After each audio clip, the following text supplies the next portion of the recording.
الله أكبر.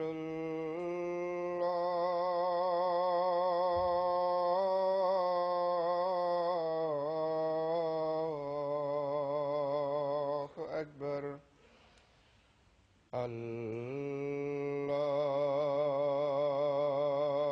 أكبر.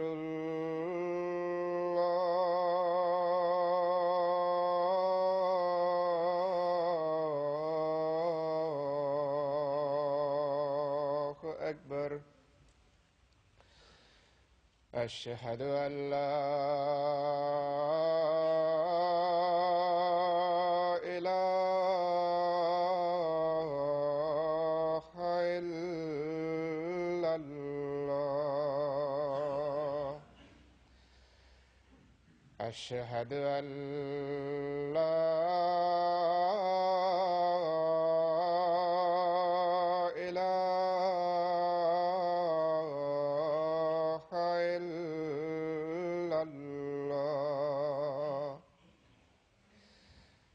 أشهد أن محمدًا رسول الله.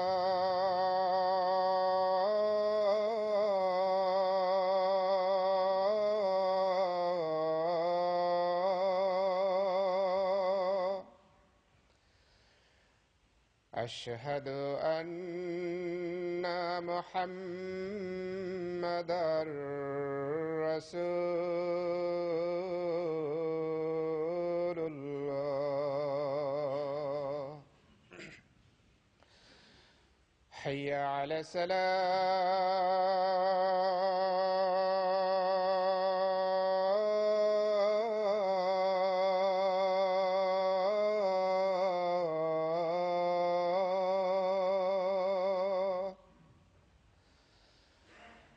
حي على الصلاة.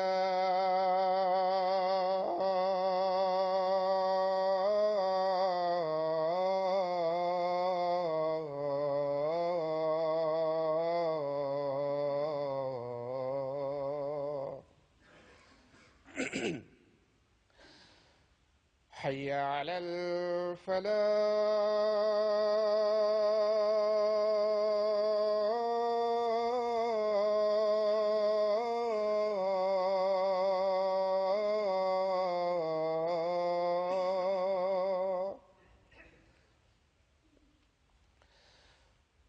حي على الفلاح.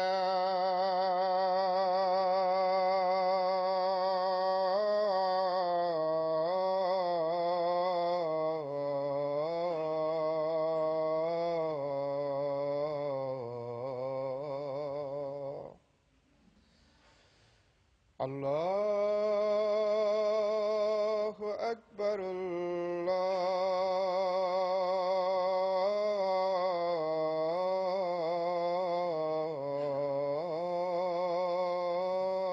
الله أكبر. لا إله إلا الله.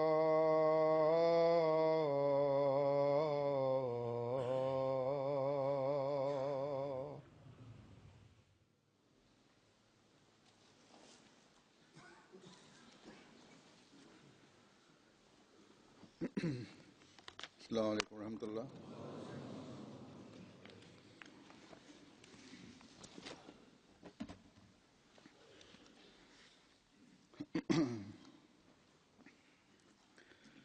أشهد أن لا إله إلا الله وحده لا شريك له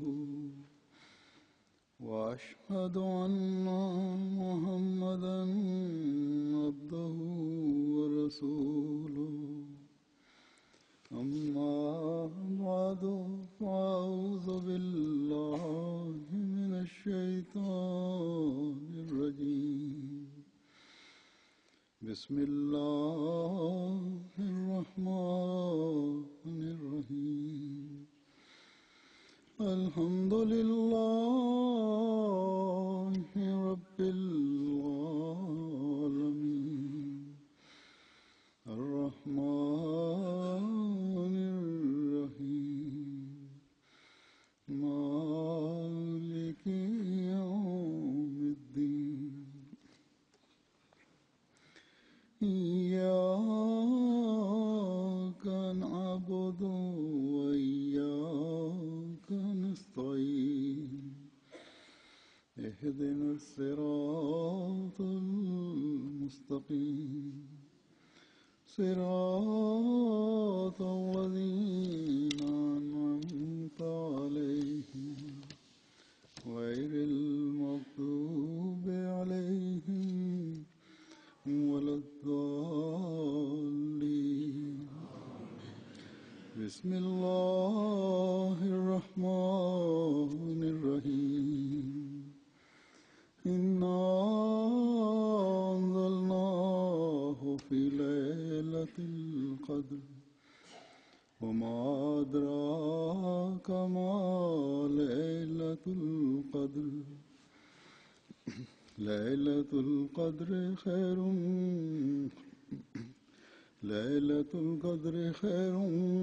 من ألف شهر تنزل الملائكة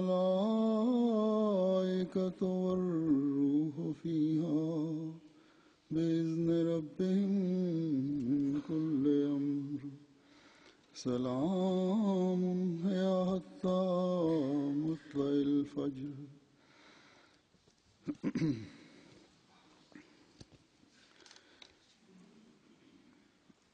سورہ قدر جو میں نے تلاوت کی ہے اس کا ترجمہ یہ ہے کہ یقیناً ہم نے اسے قدر کی رات میں اتارا ہے اور تجھے کیا سمجھائے کہ قدر کی رات کیا ہے۔ قدر کی رات 1000 مہینوں سے بہتر ہے، بکثرت نازل ہوتے ہیں اس میں فرشتے اور روح القدس اپنے رب کے حکم سے ہر معاملے میں۔ سلام ہے، یہ سلسلہ طلوع فجر تک جاری رہتا ہے۔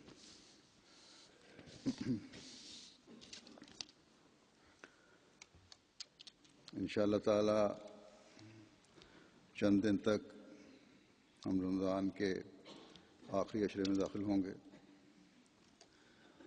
جس کے بارے میں روایات میں آتا ہے کہ اس میں ایک رات ایسی آتی ہے جو لیلۃ القدر کہلاتی ہے، یعنی ایسی رات جس میں اللہ تعالیٰ کی خاص نظر اپنے بعض مخلص بندوں میں پڑتی ہے، جب ان کی ایک خاص روحانی کیفیت ہوتی ہے اور اللہ تعالیٰ کے خاص فضل اور قرب کو مشاہدہ کرتے ہیں۔ اس وجہ سے رمضان کے آخری عشرے کو عام طور پر بڑی اہمیت مسلمان دیتے ہیں۔ عموماً نمازوں، تراویح اور باقی نیکی کاموں کی طرف بھی بہت سے ایسے لوگ جو رمضان کے پہلے اور دوسرے عشرے میں زیادہ توجہ نہیں دیتے، آخری عشرے میں نسبتاً بہتر حالت کرنے کی کوشش کرتے ہیں۔ جماعت میں بھی ایسے بہت سے لوگ ہیں جو یہ رجحان رکھتے ہیں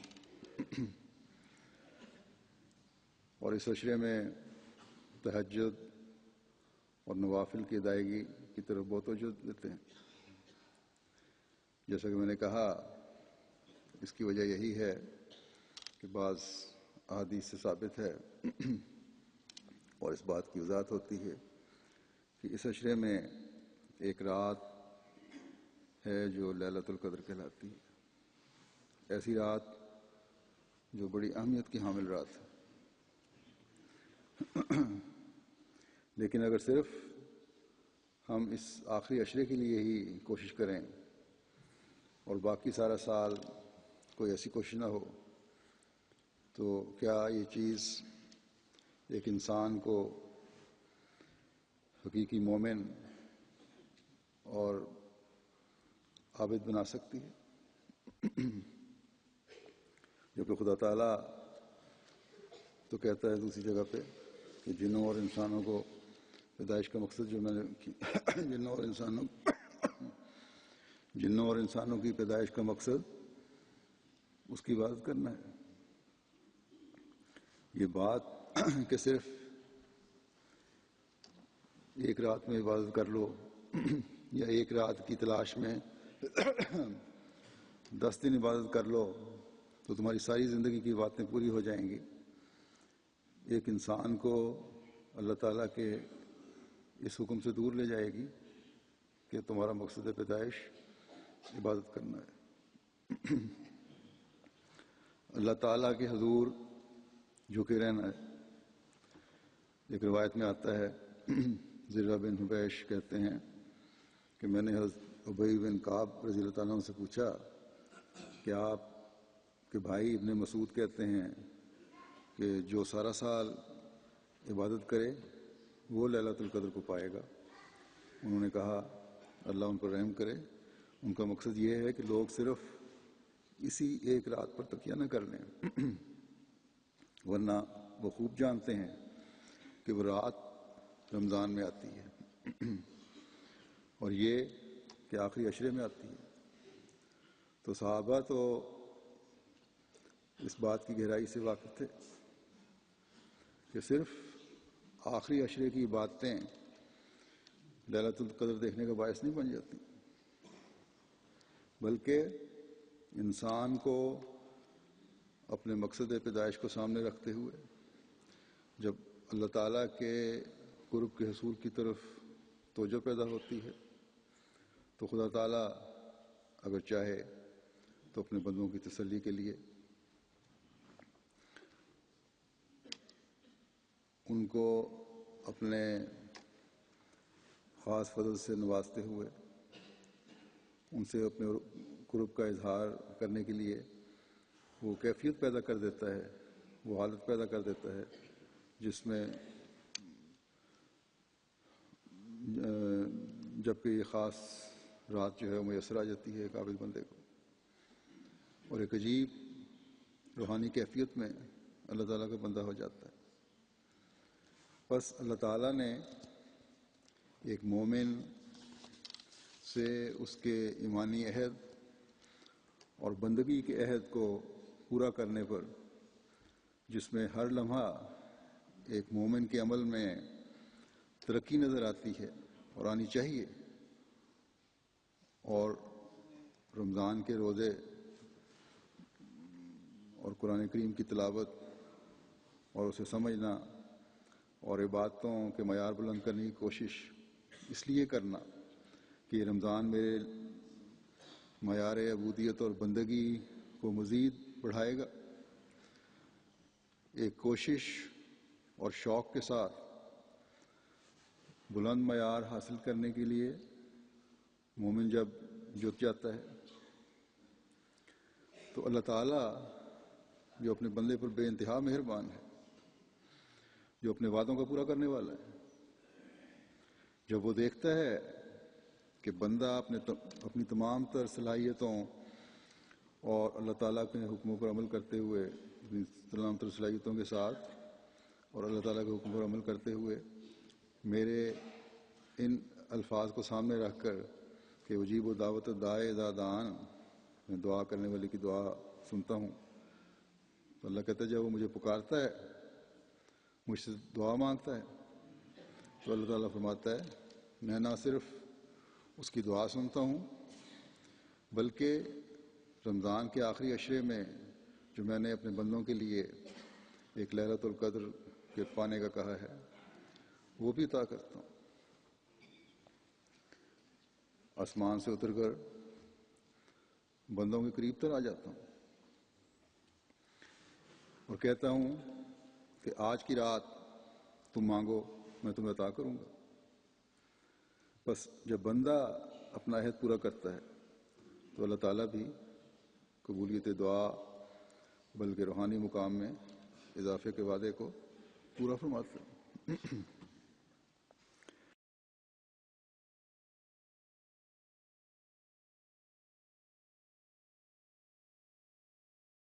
ہمارا خدا لیکن سچے افادوں والا خدا ہے. اگر کبھی کہیں کمی ہے تو ہمارے عملوں میں، ہماری کوششوں میں. اللہ تعالیٰ تو ہر سال رمضان کا مہینہ لا کر اور اس مہینے میں یہ 10 دن لا کر، جن میں ایک رات لیلۃ القدر ہے، جو بندے کو خدا تعالیٰ کا قرب دلانے کی انتہا ہے، بھیجتا ہے. تو بندے کو اس ایک رات کی تیاری کے لیے کتنی کوشش کرنی چاہیے. جس کو یہ ایک رات میسر آ جائے، اس کو جو خدا تعالیٰ کی نظر میں مقام ملتا ہے وہ تمام زندگی کی باتوں کے برابر ہے. یعنی یہ ایک رات اس کی کایا پلٹ دیتی ہے. اس کی شخصیت وہ نہیں رہتی جو پہلے تھی، اور یہی حالت ہونی چاہیے، ورنہ تو اسے ایک رات کا حق ادا نہیں ہوگا. ایک مومن کی تو شان ہی یہ ہے کہ اس کی روحانی حالت بہتری کی طرف ہمیشہ جاری رہے. اگر کسی کو یہ خیال آ جائے کہ مجھے لیلۃ القدر میسر آ گئی ہے، جس کی عبادت 1000 مہینوں کی عبادت سے بہتر ہے، اب مجھے عبادت کی ضرورت نہیں، تو وہ جھوٹا ہے. اللہ تعالیٰ کی محبت کی چاٹ ایک مومن کو پہلے سے بڑھ کر خدا تعالیٰ کا عابد اور اس کے حکم پر عمل کرنے والا بناتی ہے. بس جب یہ صورت پیدا ہوتی ہے، اللہ تعالیٰ کا ایک جاری فیض شروع ہو جاتا ہے. اللہ تعالیٰ پھر کہتا ہے کہ میں تمہاری دعائیں سنا کروں گا. میرا قرب پانے کی کوشش کا تم نے قدم اٹھایا ہے اور جد و جہد کی ہے. تم نے اپنے عہد کا پاس کیا ہے، اس کی نگہداشت کی ہے. اب میں بھی تمہیں نوازتا رہوں گا اگر تم یہ عمل جاری رکھو. یعنی بندہ جب رمضان میں روحانی معیار بلند کرنے کی کوشش کرے گا تو خدا تعالیٰ لیلۃ القدر کے نظارے دکھا کر اپنے قریب کرتا چلا جائے گا. ایک مومن کی اپنی ذات کے لیے لیلۃ القدر کا صحیح ادراک پیدا کرنے کے لیے ایک جگہ حضرت مسیح موعود علیہ السلام فرماتے ہیں کہ لیلۃ القدر انسان کے لیے اس کا وقت اصفا ہے. یعنی جب وہ بالکل پاک صاف ہو جائے اور خدا تعالیٰ کے احکامات کا پابند ہو جائے. بس یہ حالت پیدا کرنے کی کوشش ہی لیلۃ القدر کا فیض پانے والا بناتی ہے. اور رمضان کا مہینہ یہی روحانی انقلاب پیدا کرنے کے لیے آتا ہے. اگر ہم اس کی قدر کریں گے تو لیلۃ القدر پا لیں گے اور اللہ تعالیٰ کی رضا حاصل کرنے والے بن جائیں گے.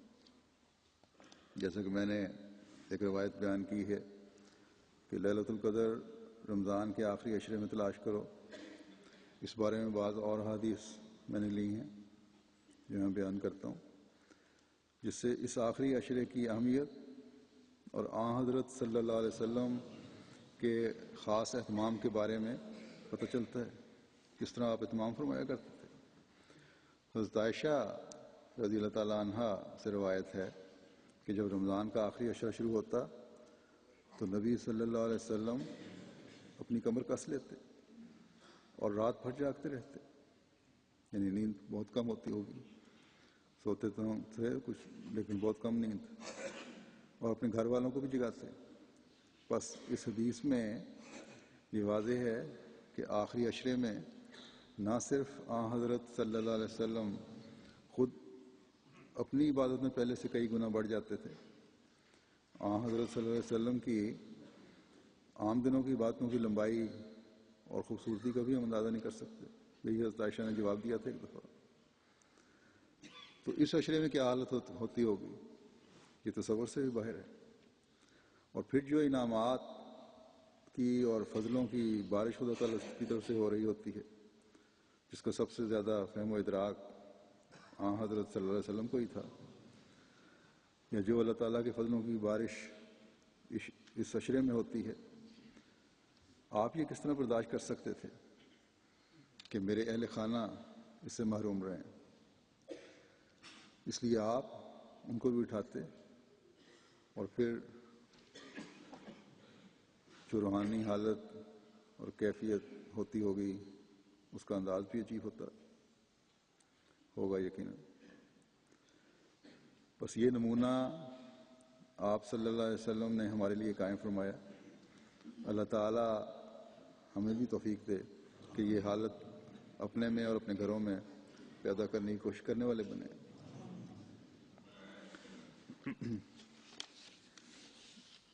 یہی کیفیت ہے جب ہم اپنے پر طاری کریں گے تو ہماری مغفرت کے بھی سامان ہو رہے ہوں گے اور حقیقی مومن بھی کہلا سکیں گے۔ چند اور روایات میں اس حوالے سے پیش کرتا ہوں۔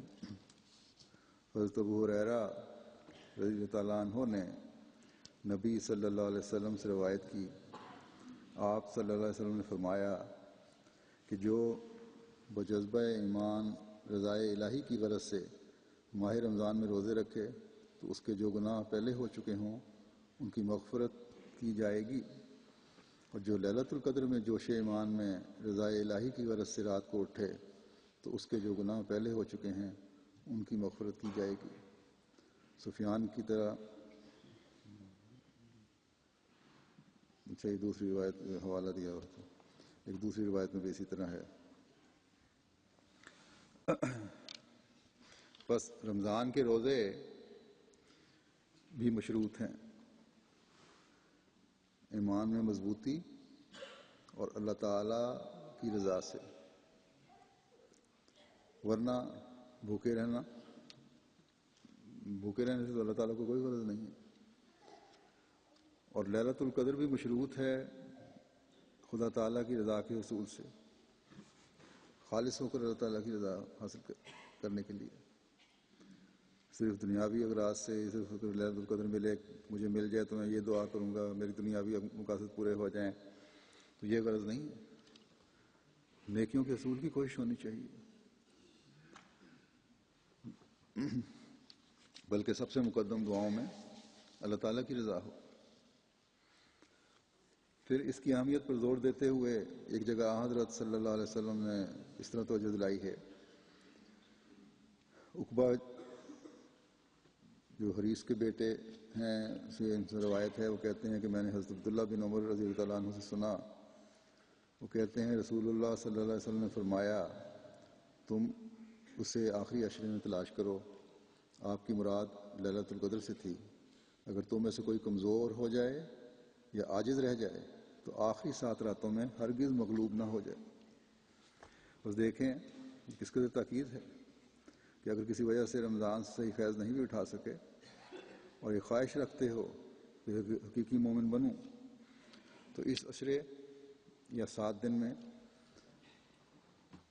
ہر عذر کو دور پھینک دو اور اپنی راتوں کو خدا تعالیٰ کی عبادت میں اس طرح گزارو جو عبادت کا حق ہے، جس کا نمونہ حضرت صلی اللہ علیہ وسلم نے ہمارے سامنے پیش فرمایا ہے۔ یہی کوشش ہے جو تمہاری روحانی ترقیات کا باعث بنے گی اور اللہ تعالیٰ کا قرب دلانے والی بنے گی۔ پھر ایک روایت میں آتا ہے سالم بن عبداللہ بن عمر کہتے ہیں کہ ان کے والد رضی اللہ تعالیٰ عنہ بیان کرتے تھے، صحابی تھے، کہ میں نے رسول اللہ صلی اللہ علیہ وسلم کو لیلۃ القدر کے متعلق فرماتے ہوئے سنا کہ تم میں سے بعض کو وہ آخری عشرے کی پہلی 7 راتوں میں دکھائی گئی ہے اور تم میں سے بعض کو آخری 7 راتوں میں دکھائی گئی ہے۔ بس اس حدیث سے پہلی حدیث کی وضاحت ہو گئی کہ صرف آخری 7 راتیں نہیں بلکہ عشرہ ہے، کیونکہ کوئی معین دن نہیں ہے۔ ہو سکتا ہے بعض صحابہ نے پہلی 7 راتوں میں دیکھی ہوں اور بعض صحابہ نے آخری 7 دنوں میں، لیکن یہ بھی روایت میں ملتا ہے کہ طاق راتوں میں تلاش کرو۔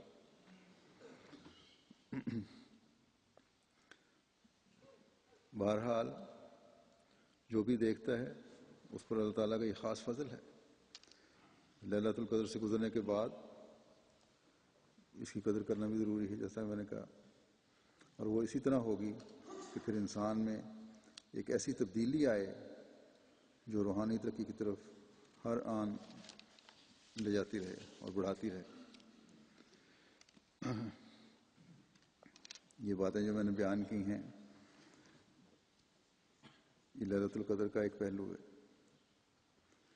جو حدیثوں کی روح سے رمضان کے آخری عشرے کے طاق دنوں میں خدا تعالیٰ کے خاص فضل کے اترنے کی ایک رات کا ذکر ہے، جس کے بارے میں قرآن کریم فرماتا ہے، جیسے میں نے تلاوت کی سورۃ القدر کی، کہ 1000 مہینوں سے بہتر ہے، اور 1000 مہینے تقریباً 83 سال سے اوپر بنتے ہیں۔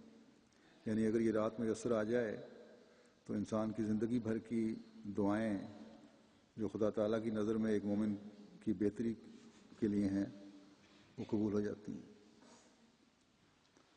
بہت ساری دعائیں کرتا ہے انسان لیکن اللہ تعالیٰ کی نظروں میں بہتر نہیں ہوتی، تو جو اللہ تعالیٰ کے نزدیک بہتر ہوں، جب مومن خالص ہو کر اللہ تعالیٰ کے حضور جھکتا ہے تو پھر اللہ تعالیٰ مومن کا فائدہ دیکھتے ہوئے اس کے لیے وہ دعائیں قبول فرماتا ہے، یا مومن کو وہ معیار حاصل ہو جاتا ہے جو اس کے روحانی معیار کو بلند کرتا ہے۔ ملائکہ کا نزول ایک مومن کے تعلق باللہ میں ایک انقلاب پیدا کرنے کا باعث بنتا ہے، اور ایک رات کی عبادت ساری زندگی کی باتوں کے برابر ہو جاتی ہے، کیونکہ وہ اپنے مقصد پیدائش کو پا لیتا ہے۔ اور جیسا کہ میں نے کہا، جب ایک دفعہ پا لیا تو اسے پاتے چلے جانے کی جستجو اور کوشش میں ایک مومن لگا رہتا ہے۔ بس یہ رات ہے جس کی ایک مومن کی زندگی میں بڑی اہمیت ہے، لیکن اس کے اور بھی بڑے وسیع معنی ہیں جو مسیح موعود علیہ الصلوۃ والسلام نے بیان فرمائے ہیں۔ جیسا کہ میں نے کہا، اس سورت سے ظاہر ہے، سورت میں لکھا ہوا ہے، اللہ تعالیٰ فرماتا ہے کہ انا انزلناہ فی لیلۃ القدر، کہ ہم نے اسے قدر والی رات میں اتارا ہے۔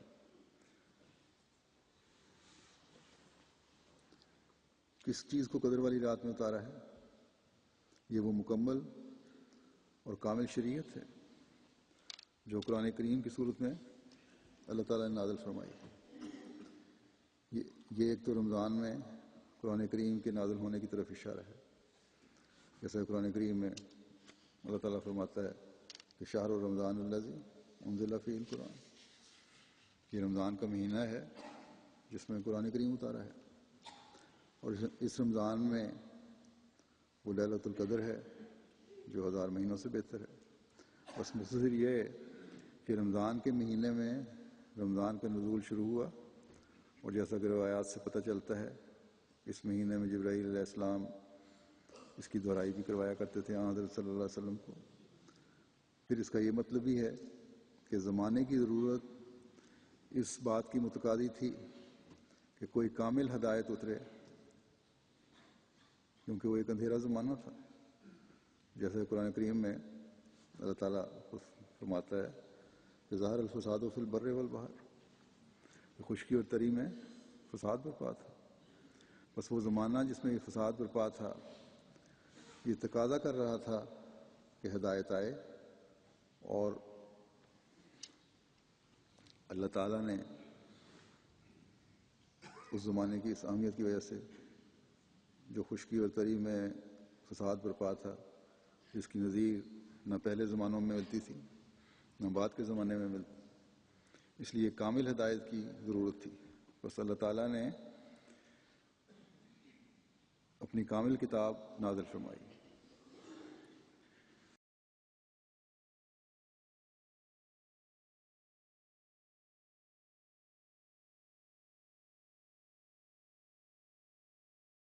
جس کا قرآن کریم میں دوسری جگہ اس طرح ذکر ملتا ہے، سورہ دخان میں اللہ تعالیٰ فرماتا ہے کہ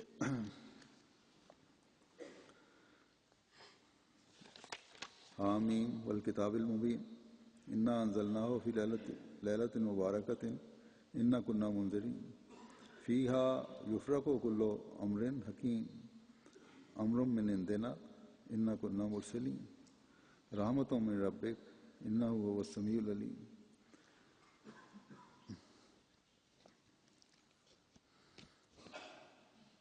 صاحب حمد اور صاحب مجد، قسم ہے، اس حامیم کا مطلب ہے صاحب حمد اور صاحب مجد، قسم ہے اس کتاب کی جو کھلی اور واضح ہے، یقیناً ہم نے اسے ایک بڑی مبارک رات میں اتارا ہے، ہم بہر صورت انذار کرنے والے تھے۔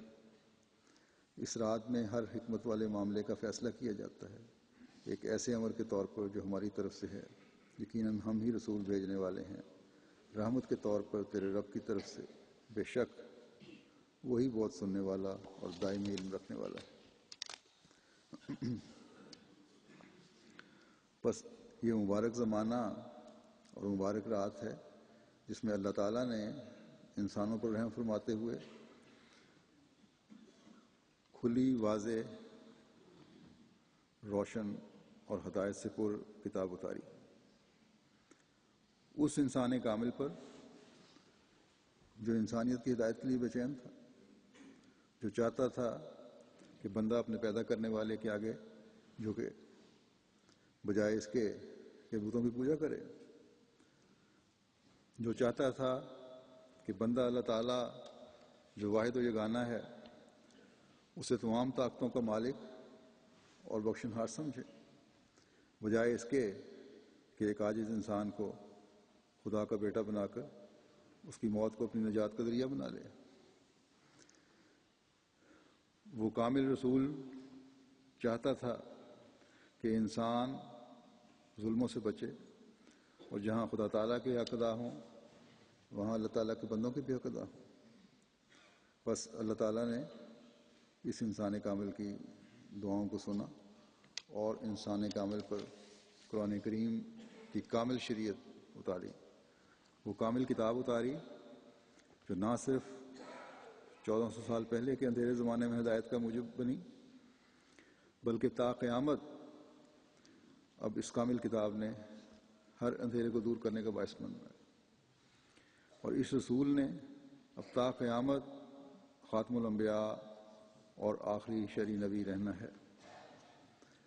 اور جب بھی بے چین اور پریشان خدا تعالیٰ کے بندے زمانے کی تاریخی کو دیکھ کر خدا تعالیٰ کے آگے جھکیں گے اور چلائیں گے تو اللہ تعالیٰ انہ هو السمیع العلیم کہ بے شک وہی بہت سننے والا اور دائم علم رکھنے والا ہے، کہ قول کو پورا کرتے ہوئے بندوں کی تسلی کے لیے سامان پیدا فرمائے گا۔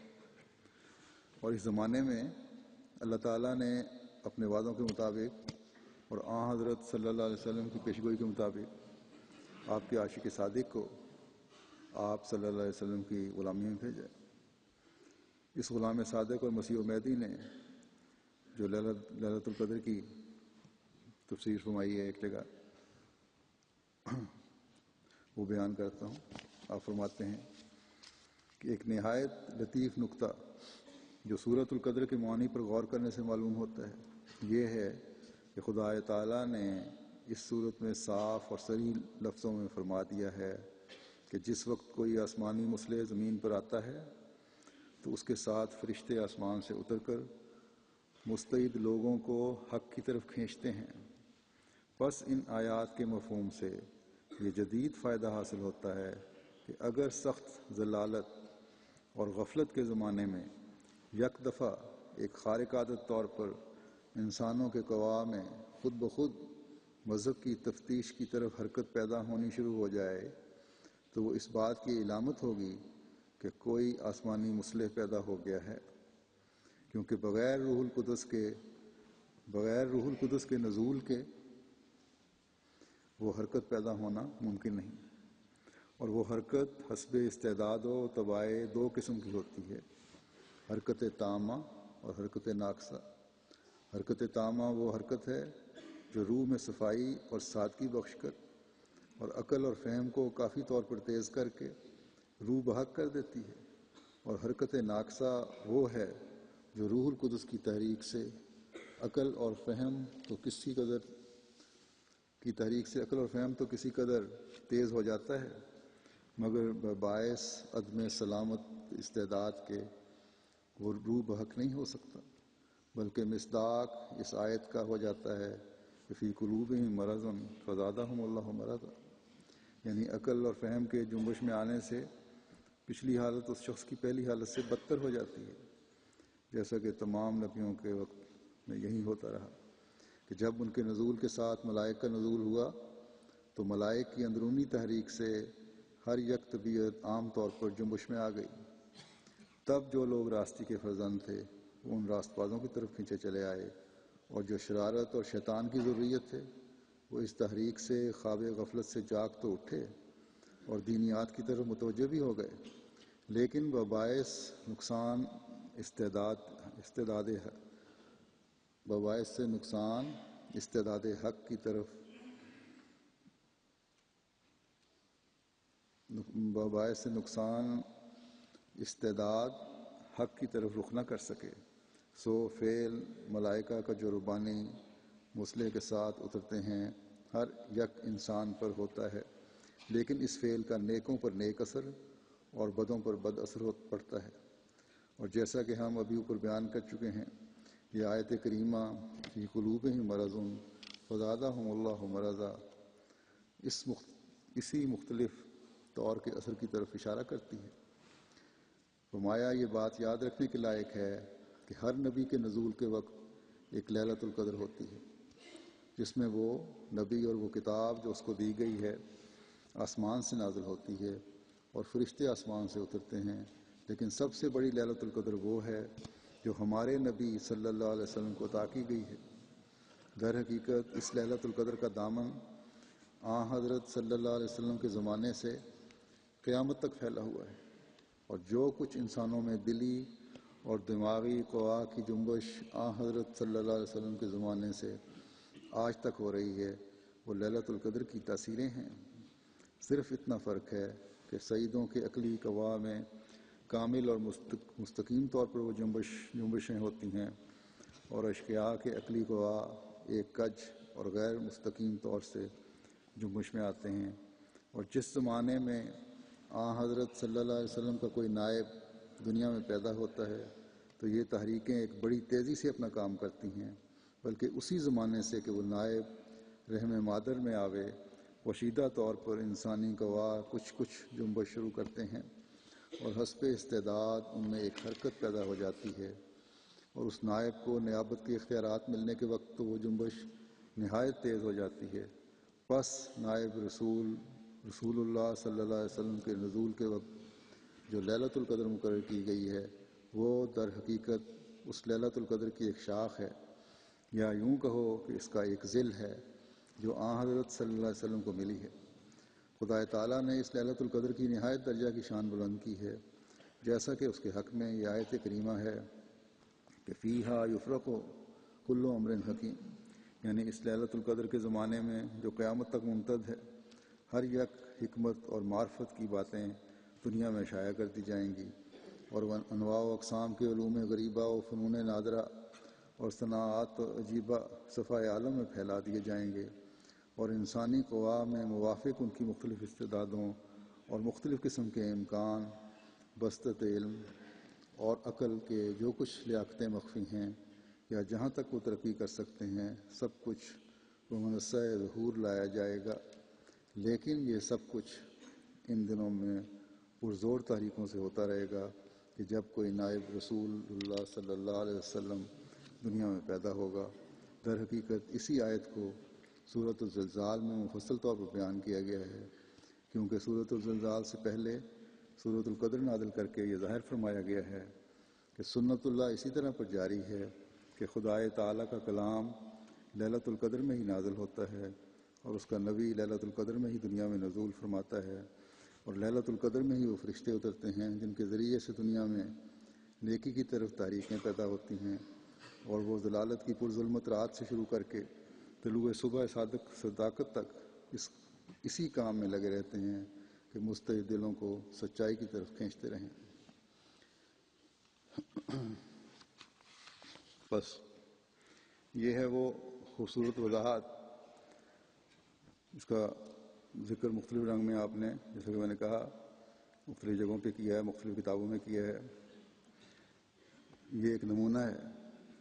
یہ بات اگر دنیا کو سمجھ آ جائے، خاص طور پر مسلمانوں کو، تو اللہ تعالیٰ کے اس فرستادے کی مخالفت کے بجائے اس کے مددگار بن جائیں. یہ دلیل جو آپ نے دی ہے بڑی زبردست دلیل ہے. اس کو ان لوگوں کی توجہ کھینچنے والا ہونا چاہیے جو اس بات کا اظہار کرتے ہیں کہ ہمیں امن اور سکون چاہیے.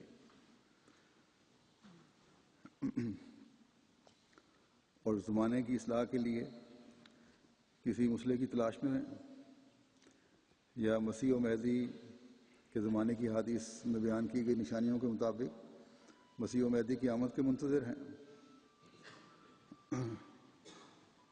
ایسے لوگوں کو آپ کے ان الفاظ پر غور کرنا چاہیے. آپ فرماتے ہیں، جو میں نے پڑھا اس میں ایک فکرہ یہ ہے کہ اگر سخت ضلالت اور غفلت کے زمانے میں یک دفعہ ایک خارق عادت طور پر انسانوں کے قوا میں خود بخود مذہب کی تفتیش کی طرف حرکت پیدا ہونی شروع ہو جائے تو اس بات کی علامت ہوگی کہ کوئی آسمانی مسئلہ پیدا ہو گیا ہے، کیونکہ بغیر روح القدس کے نزول کے وہ حرکت پیدا ہونا ممکن نہیں. بس مسیح موعود علیہ السلام کے زمانے میں اس وقت کے علماء اور نیک لوگوں کی تحریریں اگر پڑھیں اور اقوال دیکھیں، وہ سب اس بات کے گواہ ہیں کہ وہ کسی کی آمد کے انتظار میں تھے کہ کوئی مسیح آئے، مسیح اور مہدی کے آنے کا وقت ہے.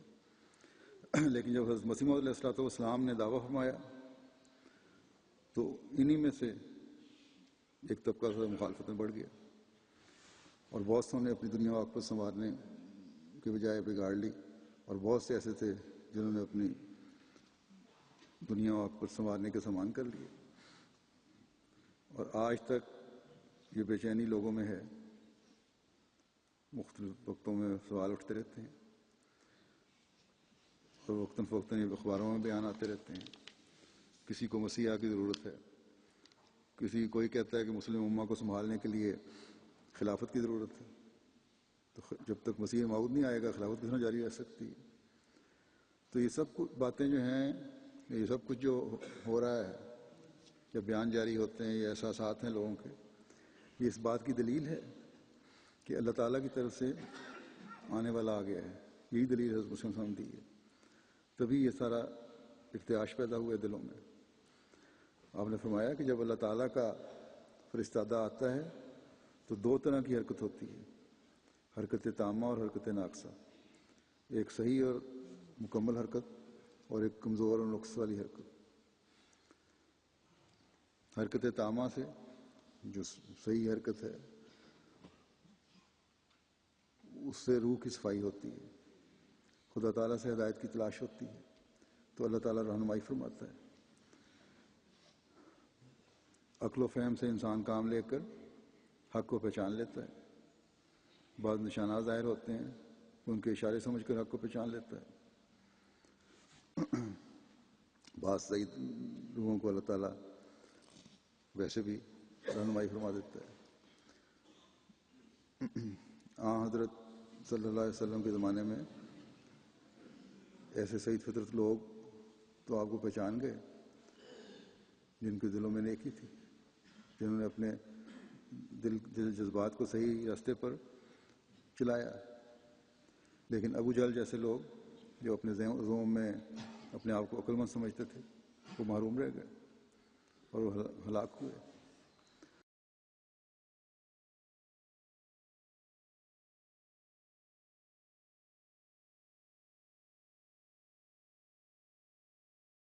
حضرت مسیح موعود علیہ السلام کے زمانے میں بھی حضرت مولانا حکیم نور الدین خلیفۃ المسیح اول کی مثال لے لیں، حضرت صاحب عبد اللطیف شہید کی مثال لے لیں.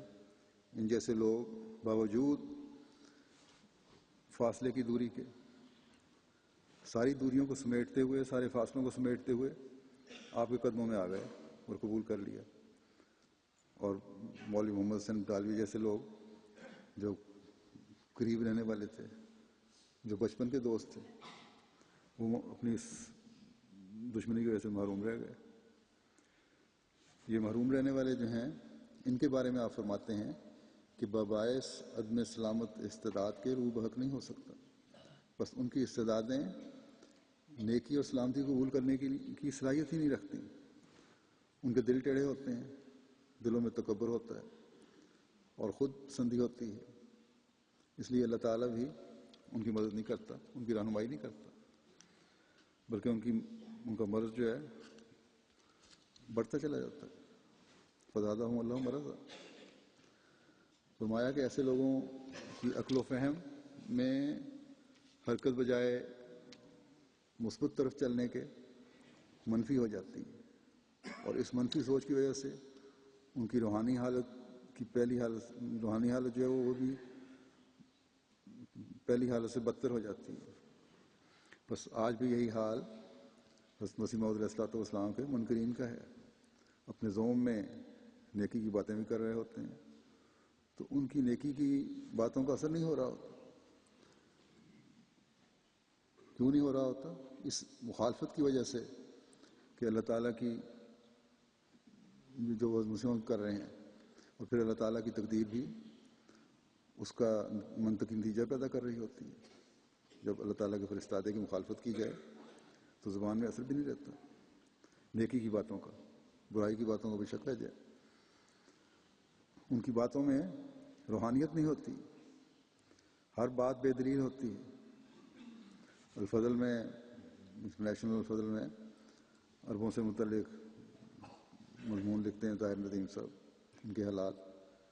اس دفعہ کے الفضل میں طاہر ہانی صاحب جو ہمارے عرب ہیں اور بڑی محنت سے ایک واقف زندگی بھی ہیں اور محنت سے کام کر رہے ہیں عربی ڈیسک کا، ان کی قبول احمدیت کی کہانی ان کی زبانی بیان ہو رہی تھی. احمدیت قبول کرنے سے پہلے ہانی صاحب کہتے ہیں کہ میری یہ کوشش ہوتی تھی کہ احمدیت کے رد اور مخالفت میں ہر طرح کا مدد حاصل کروں، ہر بات استعمال کروں. لیکن جب انہوں نے بعض کتابیں پڑھیں تو دلیل کے لیے ایک عالم کے پاس گئے جو ان کے خیال میں ایسے صاحب علم تھے کہ وہ منٹوں میں یہ سب جو دعوی تھے حضرت مسیح علیہ السلام کی یا جماعت جو دلیلیں پیش کرتی ہے ان کو رد کر سکتے تھے، یا ان میں صلاحیت تھی کہ رد کر سکیں. بہرحال وہ کہتے ہیں کئی دن میں جاتا رہا، ان کو کتابیں بھی دیں پڑھنے کے لیے. وہ عالم صاحب ہر بات کے پڑھنے کے بعد اس سے زیادہ کچھ نہیں کہتے تھے کہ دیکھو اس کتاب میں کیسی پھسپھسی بات لکھی ہوئی ہے، یہ کیا فضول بات لکھی ہوئی ہے.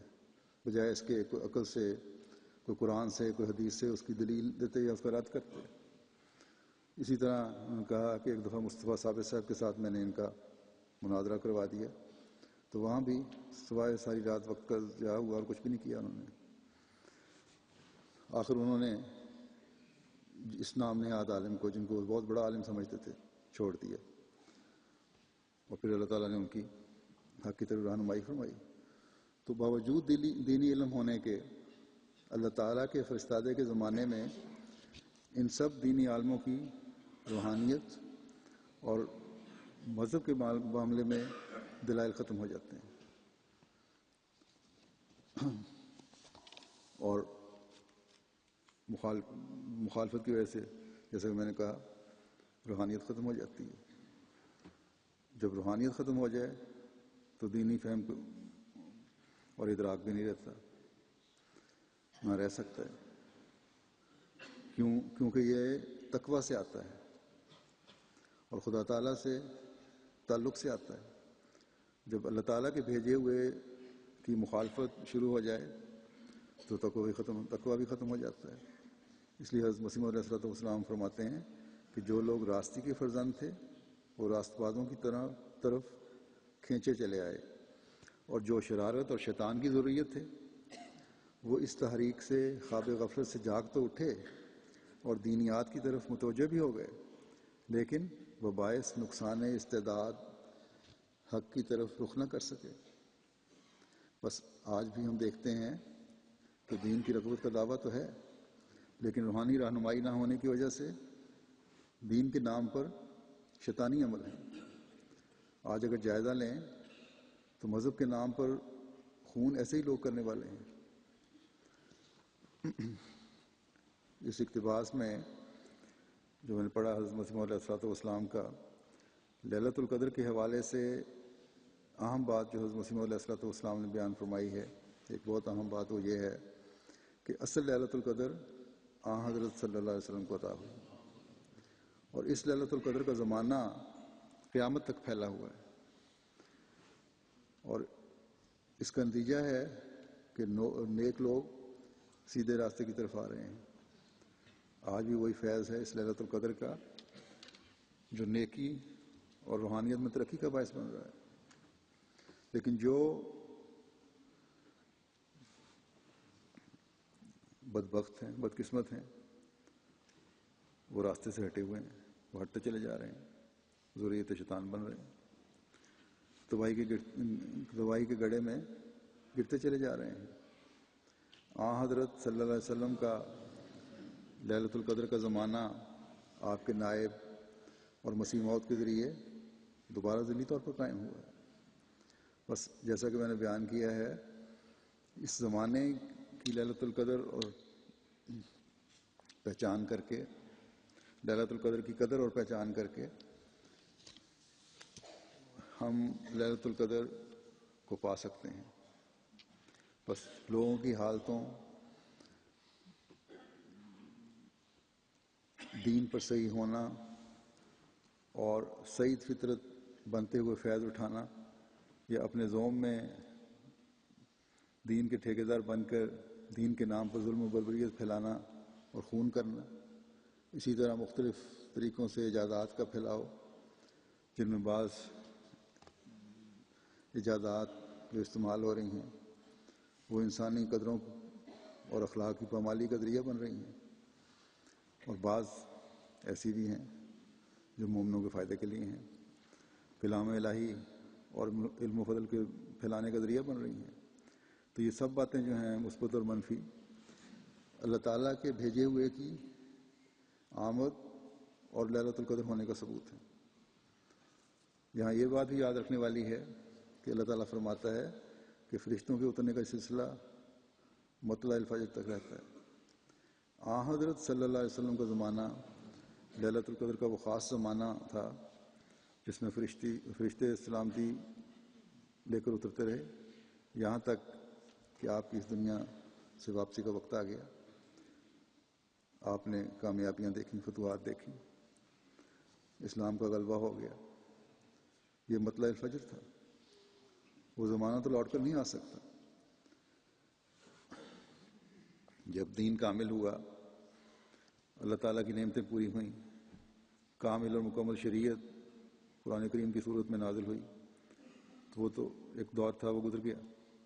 لیکن جیسا کہ حضرت مسیح موعود علیہ السلام نے فرمایا ہے کہ نائب رسول کے زمانے میں ذلی طور پر یہ ظہور میں رہتا ہے، تو حضرت صلی اللہ علیہ وسلم کے بعد خلافت راشدہ کے زمانے میں یہ روشن صبح جو تھی وہ 30 سال تک رہی، اور پھر آہستہ آہستہ روحانی اندھیرے پھیلنے شروع ہوئے اور مکمل اندھیرا زمانہ بھی آ گیا جو آپ کی پیشگوئی کے عین مطابق تھا۔ پھر آپ کے ذل کی بیعت کے ساتھ،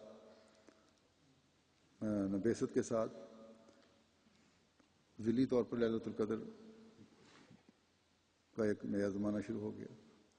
اب ہم جس زمانے سے گزر رہے ہیں یہ مطلع الفجر کے بعد کا زمانہ ہے، کہ حضرت مسیح موعود علیہ السلام کی وفات کے بعد وہ دور بھی ختم ہوا۔ ایک لحاظ سے یہ دن جو طلوع ہوا ہے اس سے فیض پانے کے لیے اس زمانے میں جو اسلام اور احمدیت کے لیے جو فتوحات مقدر ہیں ان کو دنیاوی جاہ و حشمت سے سجانے کے لیے، سے بچانے کے لیے، اور روحانیت کے معیار اونچے کرتے رہنے کے لیے اللہ تعالیٰ ہمیں ہر سال بار بار رمضان میں لیلۃ القدر کی یاد دہانی کرواتا ہے، جیسا کہ حضرت مسیح موعود علیہ السلام نے فرمایا کہ حضرت صلی اللہ علیہ وسلم کا زمانہ لیلۃ القدر کا زمانہ تھا اور وہ تا قیامت قائم رہے گا۔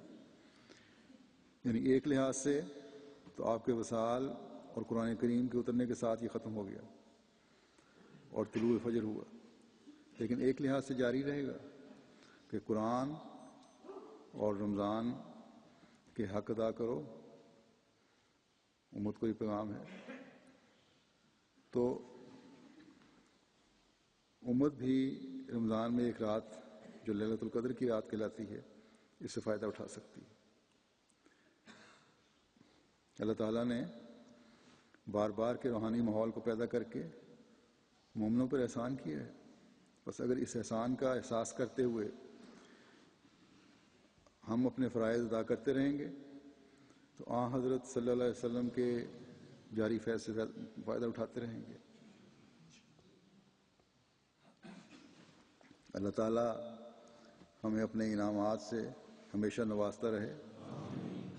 اللہ کرے کہ ہمارے دشمن جو اپنے زوم میں ہم پر دن رات تنگ کر کے یا ہم پر تنگیاں وارد کرنے کی کوشش کر رہے ہیں اور ہمیں اندھیروں میں دیکھنا چاہتے ہیں، ہماری تباہی چاہتے ہیں، ہمیں برباد کرنا چاہتے ہیں اپنے زوم میں، کیونکہ الہی جماعتیں تو کبھی ضائع نہیں ہوتی، نہ برباد ہو سکتی ہیں۔ اللہ کرے کہ یہ تنگیاں جو ہیں جو آج کل ہمارے پیدا کی جا رہی ہیں، خاص طور پر پاکستان میں، یہ لیلۃ القدر کے سامان لے کر آئیں، اور پھر مطلع الفجر کا ہم وہ نظارہ دیکھیں جو ہمیشہ کی سلامتی اور فتوحات کی صورت میں ظاہر ہو۔ اللہ تعالیٰ ہمیں توفیق عطا فرمائے۔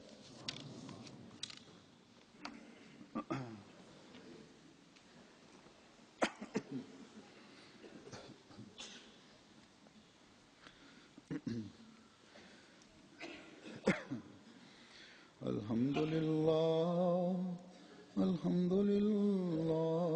نحمده ونستعينه ونستغفره ونؤمن به ونتوكل عليه ونعوذ بالله من شرور أنفسنا ومن سيئات أعمالنا، من يهده الله فلا مضل له ومن يضلله فلا هادي له، ونشهد أن لا إله إلا الله ونشهد أن محمدا عبده ورسوله۔ عباد الله رحمكم الله، إن الله يأمر بالعدل والإحسان وإيتاء ذي القربى وينهى عن الفحشاء والمنكر والبغي يعظكم لعلكم تذكرون۔ اذكروا الله يذكركم وادعوه يستجب لكم ولذكر الله أكبر۔